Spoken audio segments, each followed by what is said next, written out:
bonne fête. Et puisque les jours se suivent sans s'améliorer, je préfère regarder en arrière, parce que dans le temps, même le futur était mieux, comme disait l'ami Valentin. Salut à tous, alors on continue donc cette série d'images de cette exposition. Alors ici donc la légende Diver on Horseback. Donc ils imaginaient sûrement qu'on allait aller dans l'océan avec des sortes d'hippocampes. Alors pourquoi est-ce que c'est des vrais hippocampes? Ou est-ce que c'est tout simplement des machines qu'ils auraient inventées? Là est toute la question. Encore une fois, c'est pas ce qui s'est passé, même si aujourd'hui nous avons des sous-marins. On voit que sur cette photo, ils ont quand même des cabines, etc. pour aller sous l'eau, ça c'est le cas, finalement, avec des bouteilles d'oxygène, etc. Alors, est-ce que dans ces années-là, ça a commencé à se développer ou pas? Ça reste toute la question.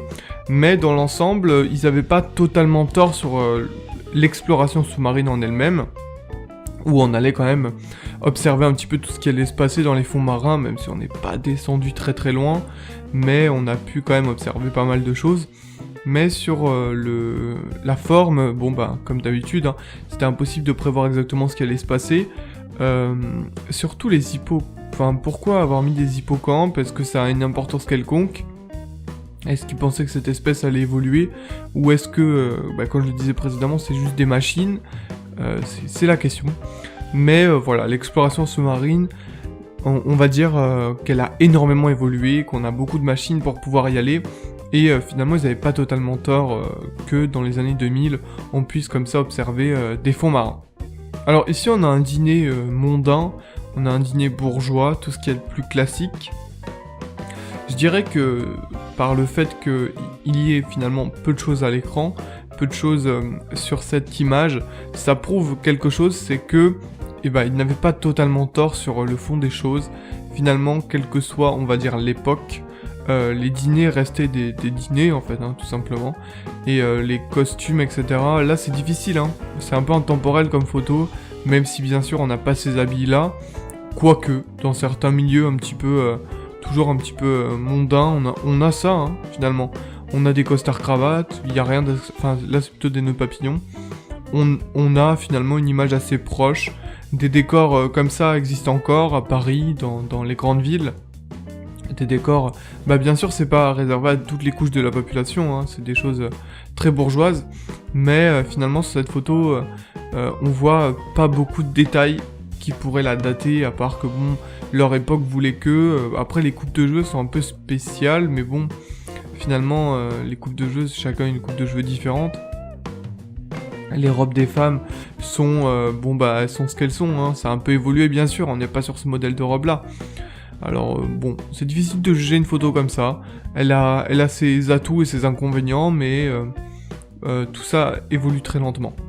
Alors ensuite là on a une photo un petit peu plus originale, concierge, descendeur. Alors on n'a plus des ascenseurs dans le futur, mais des descendeurs, et on voit loin là-bas une cabine qui a dû déposer donc cette femme, qui revient sûrement des courses ou toute autre activité, hein.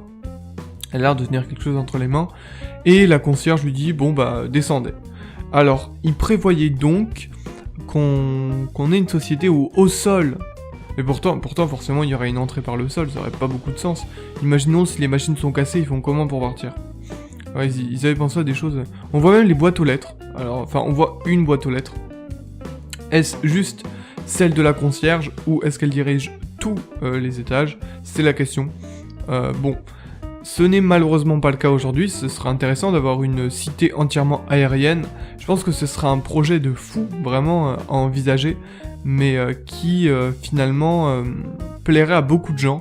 Mais là, à l'heure actuelle, c'est pas encore le cas, dans le sens où ça poserait beaucoup de problèmes logistiques. Il faudrait une organisation hors pair, il faudrait une organisation parfaite pour vraiment pouvoir développer une ville comme ça. Ici, c'est très très bien retranscrit, c'est très intelligent, un descendeur, c'est rigolo d'avoir imaginé ça avec le numéro 3, et franchement, ça laisse rêveur, on aurait aimé voir ce que ça pourrait donner. Alors ici, nous avons une projection cinématographique sans doute, avec on voit le son et l'image. Peut-être qu'ils pensaient donc à la couleur, très très bonne inspiration de leur part puisque ça a été le cas dans le cinéma. Il y a eu la couleur, et il y a eu la domestication en quelque sorte. Finalement, de l'écran à la maison.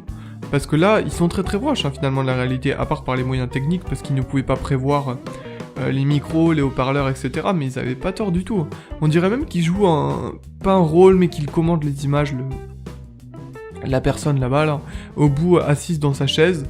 Très intéressant, franchement, très très bonne vision de ce qu'allait être finalement le futur, avec, comme on le voit au fond, une sorte de compteur électrique qui allait gérer toute la partie électrique et électronique des appareils.